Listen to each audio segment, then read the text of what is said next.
नमो अरहंताणम नमो अरहंताणम नमो अरहंताणम। प्रश्न है, आत्मा का आकार कितना है, मरने के बाद कहाँ जाता है? आत्मा का कोई आकार नहीं है, यह आकारातीत है और मरने के बाद कहाँ जाता है इसे आज जानने की जरूरत नहीं, जिस समय वह आएगा उस समय जान लिया जाएगा। हाँ, कल का भी और आज का प्रवचन एक मन में शंका खड़ा करेगा कि जहाँ जहाँ सांसारिक भोग है, सांसारिक विषय, वहाँ आदमी का मन लगता है और बड़ी रुचिपूर्वक जब वो भोग लेता है इंसान, तो उससे विरक्ति और आगे के भोग की कामना।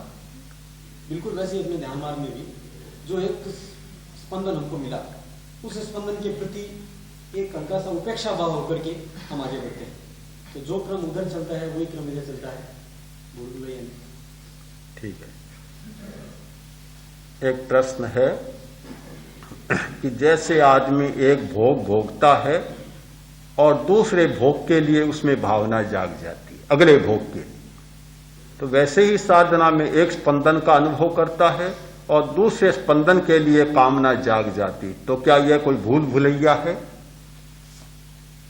प्रश्न तो अच्छा है और बहुत लंबे समय चर्चा करने का है, पर अभी इतना समय नहीं। बहुत थोड़े में इतना ही कहना चाहता हूं कि एक स्पंदन जागता है और दूसरे स्पंदन की कामना नहीं जागती, किंतु उसकी गहराई में, पहले स्पंदन की गहराई में जाता है तो दूसरा स्पंदन सामने आकर खड़ा हो जाता है। ध्यान करने वाले का यह काम होता है कि न पहले स्पंदन में उलझे और न दूसरे में उलझे, उन्हें मध्य मार्ग का विश्राम मानते हुए या मध्य मार्ग में आने वाले दृश्य और घटना मानते हुए आगे बढ़ता चला जाए। भूल भुलैया नहीं होगी और किसी सुखद स्पंदन में उलझ गया तो सचमुच भटक जाएगा और भूल भुलैया हो जाएगा। एक सतियों का ठाना तब ठीक है, अच्छी बात। अब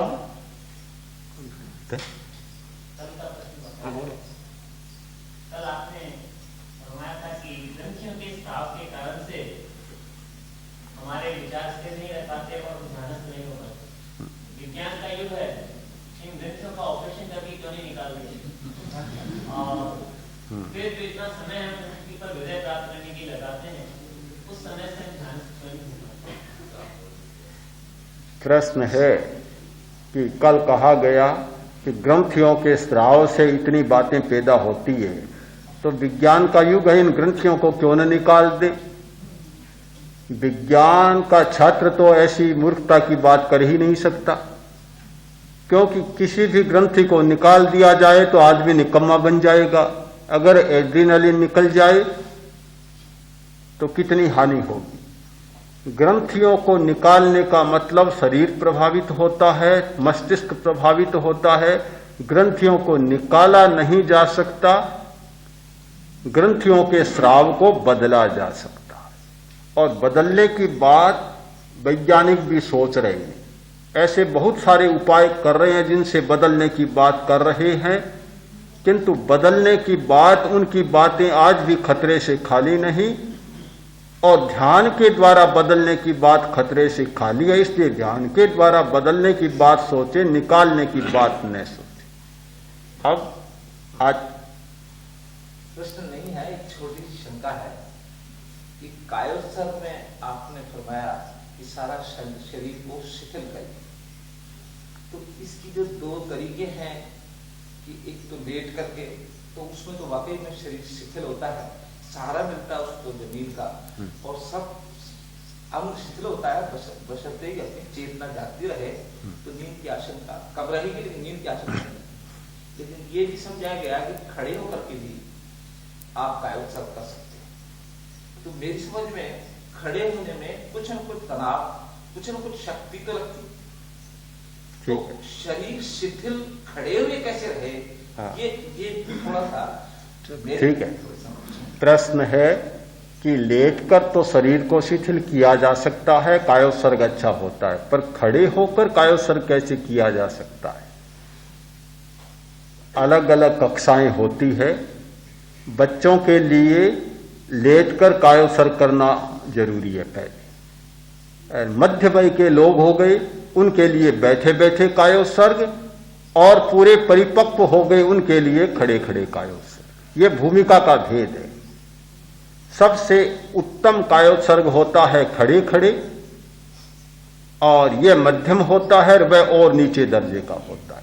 तो वास्तव में कायोत्सर्ग का नियम है खड़े खड़े करना। अभ्यास पकने के बाद यह बात नहीं, जब तक अभ्यास नहीं तब तक ठीक है आपकी बात, किंतु जैसे अभ्यास बढ़ जाएगा फिर तो खड़े खड़े नहीं, चलते चलते कायोत्सर्ग हो सकता है। हमारी एक साध्वी है, सामान्य नियम है भी बैठकर नींद लेते हैं या सोकर लेते हैं। एक साध्वियां गोचरी जाती, उस समय छोटी थी, साथ में गोचरी जाती, साध्वी जी गोचरी करती, वह खड़े खड़े नींद लेना शुरू करती। होता है ऐसा नहीं कस्तूरा जी? तो अलग अलग भूमिकाओं। मैं चलते चलते नींद लेता था।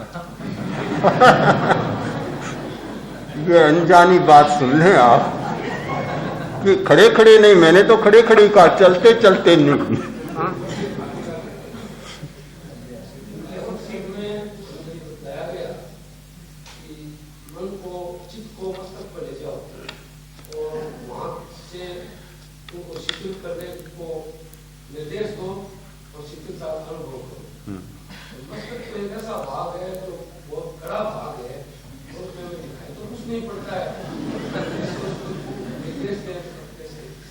ठीक है।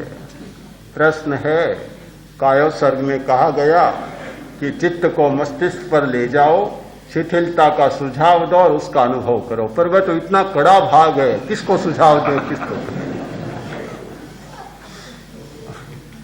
बात ठीक है, क्योंकि मस्तिष्क तो बड़ा कोमल है, पर एक दो हड्डियों के ढांचे में, इतने कड़े ढांचे में मढ़ा हुआ है कि जिससे पूरी सुरक्षा हो सके। इन हड्डियों को सुझाव नहीं देना है, सुझाव मस्तिष्क के ज्ञान तंतुओं को देना है। वे बहुत कोमल हैं, बड़े ग्रहणशील हैं। आप जिस प्रकार की भावना करेंगे, जिस प्रकार का चिंतन करेंगे, सोचेंगे, वे ज्ञान तंतु अपने आप पकड़ लेंगे। आप हड्डियों में न उलझे, ऊपर के कवर में न उलझे, पुस्तक का भीतर का पृष्ठ पढ़ना शुरू कर दें, समस्या हल हो